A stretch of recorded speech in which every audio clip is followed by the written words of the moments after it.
Boker Tov les Koulam, bonjour à toutes et à tous. Aujourd'hui, Erev Shabbat Kodesh, vendredi, Yom Shishi de la Parashat Shlach en Chutz Laaretz, Parashat Korach en Eretz Israël. Aujourd'hui, nous sommes le Chav Zayin 27 Sivan 5786 et je suis infiniment heureux de vous retrouver pour partager aujourd'hui le Ritat avec vous pour l'unité du Ham Israël.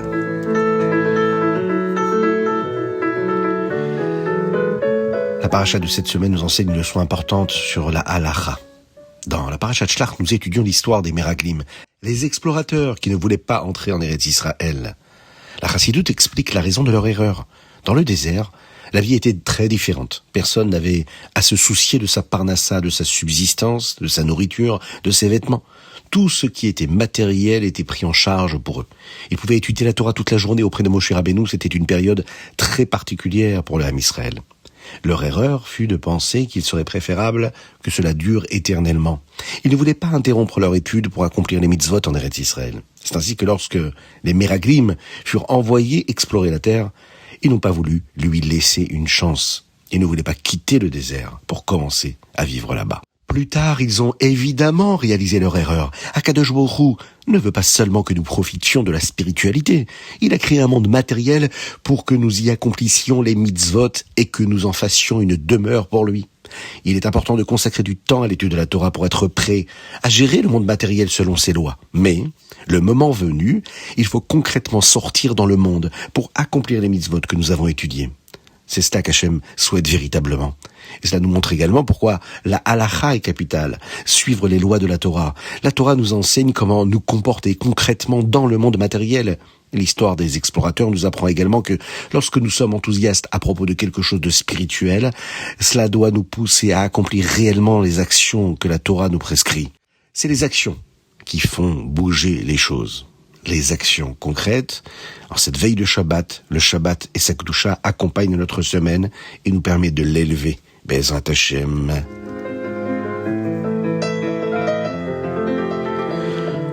Chumash. Dans le Chumash, nous apprenons une mitzvah très spéciale aujourd'hui, idéale pour un vendredi où nous cuisinons les chalot en l'honneur de Shabbat, la mitzvah de Hafrashat Chala. Le texte nous le dit ici. Lorsque les Juifs entreront en Eretz Israël, ils devront prélever une partie de leur pâte comme cadeau pour Dieu. Comment la donneront-ils? En l'offrant au Kohen, qui lui sert à Kadosh Baruch Hu dans le Mishkan. C'est la mitzvah de Hafrashat Chala, la séparation de la pâte. Aujourd'hui, nous n'avons pas le Beth Amikdash et les Kohanim, alors nous séparons cette pâte-là et nous la brûlons. Selon la halakha, de nombreux actes sont considérés comme de l'idolâtrie, de la avodah zara, comme certains comportements devant une idole, si le Sanhedrin déclare qu'un acte n'est pas de l'idolâtrie. Et beaucoup de Juifs suivront cet avis. Mais que se passe-t-il si l'on découvre plus tard que le Sanhedrin a fait une erreur et qu'il s'agissait bien de la avodah zara? Alors, si à cause de cet avis, tout le Ham Israël a péché par erreur, eh bien ils doivent tous apporter un taureau korbanola, et un bouc comme korban khatat. C'est un sacrifice expiatoire. Il sera accompagné de la mincha, d'une offrande avec de la farine et du nesser, du vin. Une fois que ce sacrifice était offert, comme nous le disons lors de Yom Kippour, Venislach lechol adat bnei Israël, velager agar betorachem ki lechol ha'am bishgaga, et toute l'assemblée des enfants d'Israël, ainsi que l'étranger résidant parmi eux, recevront le pardon, car tout le peuple a péché par mégarde. Et là, Akadosh Baruch Hu pardonnera à tout le Ham Israël, car il s'agissait d'une erreur. Teilim. Aujourd'hui, Yom Chav Zayin, nous lisons du 120 au 134 du Kouf Raf au Kouf Lamed Dalet. Le Rabbi Maharash, Rabbi Shmuel, a dit un jour que si quelqu'un manque de parnassa, ce n'est pas la subsistance qui fait défaut, mais le bitachon, la confiance en Dieu. Un chassid s'est plaint au Rabbi Maharash de sa grande précarité financière. Il demandait, comme dans le chapitre d'aujourd'hui, « Mais Aïn Yavo Ezri, d'où me viendra le secours ?» Le Rabbi Maharash a répondu. La réponse est dans le verset suivant. Ezri me'im Hashem ose shamayim ba'aretz. Mon secours vient d'Hachem qui a fait les cieux et la terre. En effet, Akadosh Baruch Hu qui crée le ciel et la terre. En effet, le ciel et la terre, toujours présents lorsqu'on se réveille le matin, lorsqu'on va dormir le soir, ils sont là. Dieu leur permet d'exister et ils s'occupent de leur subsistance ainsi que de toute la nature, de toutes les créatures, les végétaux, les minéraux, les animaux et pourquoi pas des hommes aussi? Il faut juste avoir du bitachon. Ezri me'im Hashem, mon salut viendra d'Akadosh Baruch Hu.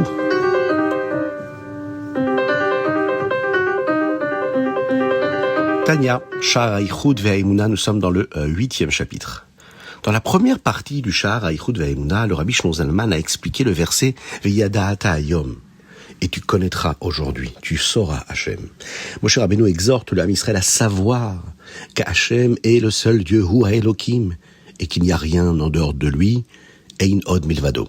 Le Rabbi Shlomo Zalman nous a aidé à regarder le monde où Akadosh Baruch Hu est voilé, tout en sachant qu'il n'y a rien en dehors de lui.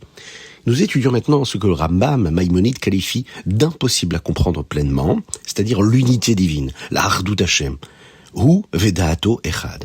Cela révèle la Emouna en réalité, la foi. La compréhension humaine ne suffit pas pour saisir cela.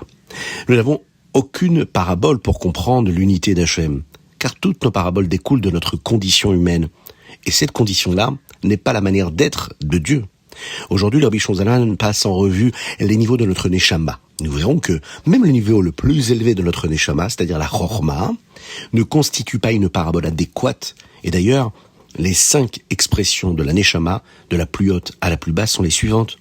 La Chorma, le fait de connaître, comme savoir que quelqu'un a besoin de quelque chose, le comprendre, le saisir. Au deuxième niveau, nous avons les Midot, c'est-à-dire le fait de ressentir, comment éprouver, par exemple, de la compassion. En troisième niveau, nous avons la Machashava, le fait de penser, c'est-à-dire comment élaborer un plan pour faire agir. Ensuite, nous avons le Dibour, le fait de parler. Le fait de parler, c'est ce qui nous permet de communiquer le plan que nous avons.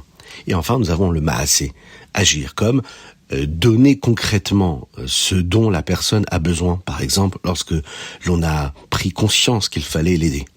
Eh bien, chez l'homme, la Chorma est le niveau supérieur. Et chez Dieu, c'est le niveau le plus bas. Il est donc impossible de comprendre comment Dieu et sa sagesse sont un. Le fait de ne pas pouvoir le comprendre nous rappelle qu'il faut ouvrir la dernière porte, celle de la Emouna, la foi. Hachem est un.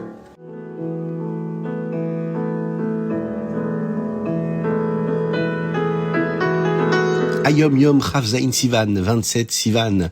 Nous sommes aujourd'hui un très grand jour, puisque nous entrons, Bezrat Hashem, ce soir, dans le Shabbat Mevachi, nous allons bénir le mois de Tammuz, ce mois si important, où nos tzadikim ont quitté ce monde physiquement, mais ils sont encore plus présents, spirituellement, avec nous. Nous apprenons aujourd'hui comment obtenir une bonne parnassa. Oui, c'est le sujet. Akadosh Baruch Hu a un plan concernant les ressources allouées à chacun pour l'année.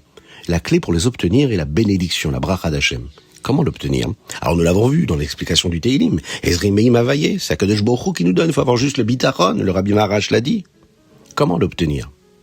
Eh bien, en menant nos affaires comme Hachem le souhaite, le Rabbi nous dit ici par exemple, nous ne sommes pas autorisés à vendre en pratiquant la ona'a, c'est-à-dire la tromperie sur le prix. En respectant la Torah, nous recevons une double bénédiction. Nous obtenons assez pour tous nos besoins.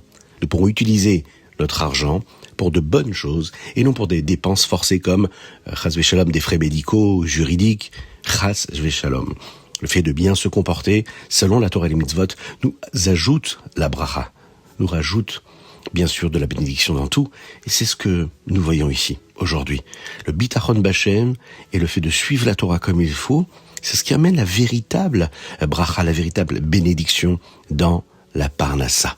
Bezrat Hashem, qu'Hachem fasse que tout l'âme Israël soit riche dans l'opulence matérielle, afin de vivre également la spiritualité dans le shefa, dans l'abondance la plus totale. Rambam, pour finir, dans le Rambam d'aujourd'hui, nous étudions les 3 derniers chapitres de la Trouma. C'est-à-dire que ces chapitres traitent du mélange de la Trouma dans le chapitre 13, 14 et 15. On apprend notamment que ce mélange n'est pas annulé à moins d'être dilué par 100 fois son volume de nourriture ordinaire. Pour la nourriture, par exemple le mélange de la viande et du lait, on sait que 60 fois suffisent. Par exemple, si une pomme trouma est mélangée à 100 autres pommes, on peut en prélever une pour le Kohen et le reste peut être consommé. Si la proportion est inférieure, alors le mélange devient Medouma et seul un Kohen peut le consommer entièrement. La dernière loi étudiée concerne la bénédiction sur la Trouma. Le Kohen récite d'abord la bénédiction habituelle sur la nourriture, puis Asher Kideshanu Bigdushato Shel Aaron Vetzivanu Le'echol Trouma, celui qui nous a sanctifiés par la sainteté d'Aaron et nous a ordonné de manger de la Trouma. Et nous passons tout de suite, en résumé, au Chumash de la Parashat Korach pour les habitants d'Eretz Israël. Et nous allons conclure aujourd'hui avec le sujet qui concerne la tribu de Lévi et les dons que les bénis Israël devaient leur donner. Les Lévim furent choisis pour servir dans le Mishkan et aider les Kohanim. Grâce à cela, personne d'autre ne devait s'approcher pour faire cet avoda, ce service. Et en échange de leur travail sacré, les bénis Israël devaient leur donner certains cadeaux. Par exemple, une part de certains sacrifices, la trouma, la première part de la récolte, les premiers fruits, les bikurim, certains animaux premiers-nés, et d'autres dons consacrés à Dieu. Comme les Lévim étaient occupés à la avodat Hashem, au service divin, alors ils ne recevaient pas de part en Eretz Israël comme les autres tribus, et leur part, leur chélek, était cette avoda-là, et le don que les peuples d'Israël leur apportaient, grâce à cette magnifique générosité et ce partage du Ham Israël. C'était le chitat du jour, je vous invite à le partager avec le plus grand nombre, que Dieu vous bénisse et qu'il vous protège, qu'il vous inonde de bonté, de grâce et de miséricorde, qu'il envoie la réfoua chez les matous, le Ham Israël, et parmi eux Avraham, Nissim Ben Sultana, David Ben Sultana. À très bientôt pour le chitat du jour. Shabbat Shalom. Bon préparatif pour cette grande date du Gimel Tammuz.